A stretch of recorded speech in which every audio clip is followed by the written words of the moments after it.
Hi అండి. అందరూ ఎలా ఉన్నారు? నేనైతే చాలా బాగున్నానండి. ఈరోజు మన వీడియో వచ్చేసేసి గులాబీ పువ్వులండి. ఇంట్లోనే మనము ఈజీగా చేసుకోవచ్చండి. బయట షాపుల్లో కూడా అమ్ముతూ ఉంటారు. ఒక్కొక్క ప్యాకెట్ అయితే 50 రూపీస్కి అమ్ముతున్నారండి ఈ గులాబీ పువ్వులు. నేనైతే ఇంట్లోనే తయారు చేశానండి. చూడండి ఎంత క్రంచీగా ఉన్నాయో. అసలు చక్కగా తింటే కూడా నోట్లో వేసుకుంటే కరిగిపోతున్నాయండి. చాలా బాగున్నాయండి. నేనైతే ఇవి ఎలా తయారు చేశానో ఇప్పుడు ఈ వీడియోలో చేసి చూపిస్తానండి.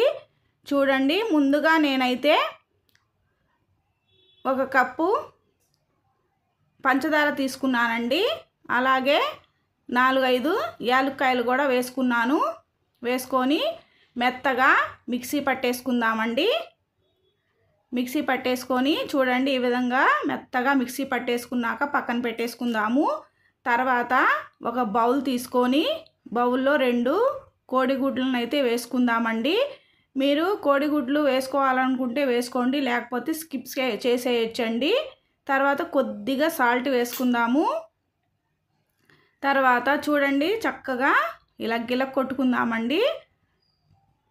ఎంత బాగా ఈ కోడిగుడ్లను కలుపుకుంటే అంత బాగుంటాయండి. చూడండి ఈ విధంగా చేసుకున్న తర్వాత ఒక పెద్ద కప్పుతోటి బియ్యం పిండిని అయితే తీసుకుందాము.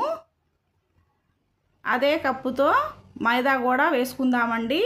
1 కప్పు బియ్యం పిండి, 1 కప్పు మైదా అండి, 1/2 కప్పు పంచదార పొడి అండి వేసుకొని చూడండి మిక్సీ పట్టేసిన పొడి కూడా వేసేసుకుందాము. పంచదార పొడి వేసుకొని మొత్తం కలిసేటట్టుగా చక్కగా కలుపుకుందామండి. దీంట్లో కొద్దిగా తినే సోడా కూడా వేసాను. వేసి మొత్తం చక్కగా కలుపుకుందాము.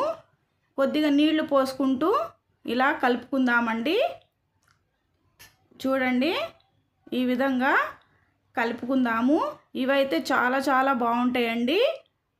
నేను ఇంట్లోనే చక్కగా రెడీ చేశాను. పిల్లలకి బాక్సుల్లో పెట్టి చక్కగా ఇచ్చేయచ్చండి. పిల్లలు కూడా తినేస్తారు. చూడండి ఇలా కలుపుకుంటే సరిపోతుందండి పిండి. మనకి ఎన్ని కావాలన్నా కూడా మనము వేసుకోవచ్చండి. చూడండి ఆయిల్ వేడెక్కిన తర్వాత గులాబీ పూల కడ్డీనైతే వేడి చేసుకుందామండి ఆయిల్లో.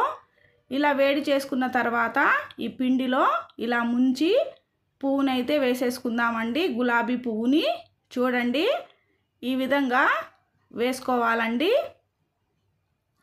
చూడండి చాలా చూడండి ఈ విధంగా వచ్చేస్తుంది. తర్వాత ఈ గులాబీ పువ్వు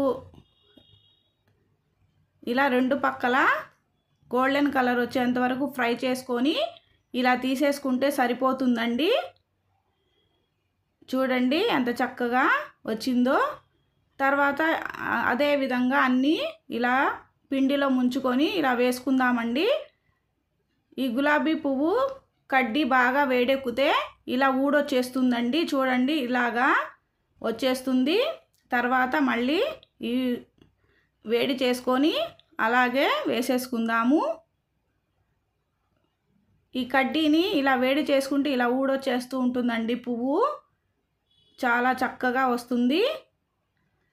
మళ్ళీ అలాగే నూనెలో పెట్టేసుకుందాము. చూడండి చక్కగా గోల్డెన్ కలర్ వచ్చేంత వరకు ఫ్రై చేసుకొని ఇలా తీసేసుకుంటూ ఉందామండి. 2 కడ్డీలు ఉంటే చక్కగా తొందరగా అయిపోతుందండి. నా దగ్గర ఒకటే ఉంది కాబట్టి నేను ఇలా ఒకదాంతోనే చేస్తున్నానండి. ఈ గులాబీ పువ్వులు చాలా టేస్టీగా ఉంటాయండి. మీరు కూడా మీ ఇంట్లో ఒకసారి ట్రై చేయండి. ఎలా వచ్చినాయో కామెంట్ చేయండి. చూడండి ఎంత ఈజీగా వచ్చేస్తున్నాయో పువ్వులు అయితే మాత్రం. నేను చెప్పిన విధంగా పిండిని కలుపుకోండి. చాలా ఈజీగా ఇంట్లోనే మనము ఈ గులాబీ పూలని తయారు చేసుకోవచ్చండి. చాలా బాగుంటాయండి. మీరు గుడ్లు వద్దనుకుంటే గుడ్లు స్కిప్ చేసేయచ్చండి. మామూలుగా బియ్యం పిండి మైదా పంచదారతోనైనా మనం చేసుకోవచ్చండి. చూడండి ఈ విధంగా చక్కగా చేసుకోండి. పిల్లలకు స్నాక్స్ లాగా పెట్టండి. పిల్లలు చాలా ఇష్టంగా తింటారు.